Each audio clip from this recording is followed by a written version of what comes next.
Late this past summer, we updated two of our software products, AMTS.GrowingCattle and AMTS.Farm.Cattle, to give users the ability to create and fine-tune a diet in AMTS.Farm and then import that diet into Growing Cattle. This brings the advantage of creating and tweaking diets in .cattle using the built-in ease-of-use tools like feed search, an extensive and robust feed library, and imported feed analysis, as well as the ability to optimize diets and mixes. Growing Cattle, in turn, gives the ability to dig down into financial parameters and analyze feeding periods with relation to existing or projected market conditions. The process is pretty easy. Here you can see that I have a farm open in AMTS.Cattle. This farm has three groups: feeders, growers, and heifers. For this demonstration, we're going to look at the growers group. In the growers group, you can see that I have two ingredients, a second cutting hay and a mix.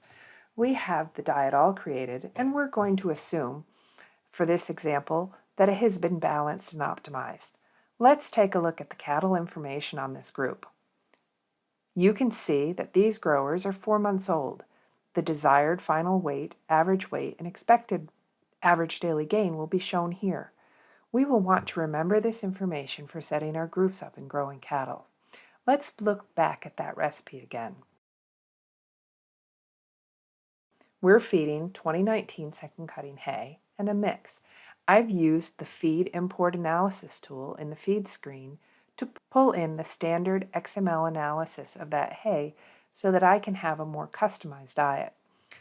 Because I imported feed analysis, I have the NDF time points and am able to see the carbohydrate B3 pool rate, something I would not be able to use if I were using a library value feed.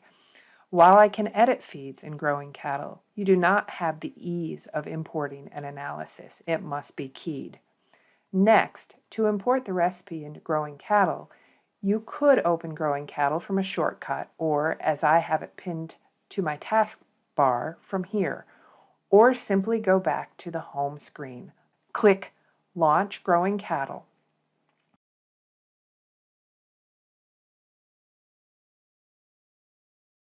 I have already created a farm in Growing Cattle called Braylock.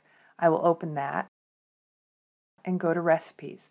There I will click Import Recipes. That control will open the Documents, AMTS, AMTS.Cattle.Pro Current Farms folder where you can select the farm you have the proper recipe in. You need to choose the recipe or the recipes you want to import. After you click Import Recipes, a dialog will show what feeds are being brought into the program. You will remember that we were feeding hay and a mix. On import, mixes are broken apart into their constituent ingredients so that they can be used separately in other recipes in Growing Cattle.